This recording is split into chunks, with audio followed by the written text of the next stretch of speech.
মেয়েদের কবজা করার প্রধান হাতিয়ার হলো ভালো চেহারা। পাজি লোমটা বসছে না কেন? যেভাবেই হোক ওকে সেট করতে হবে। এবার সেট করব গোফ জোড়া। লেজটাকে অবহেলা করা যাবে না। সর্বশেষ ট্রিটমেন্ট হলো সুবাস।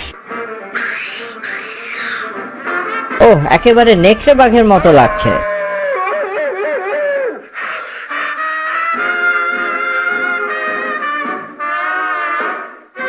তোমার বাস কোথায় হে মেয়ে, ও গো পাশের বাড়ি নাকি?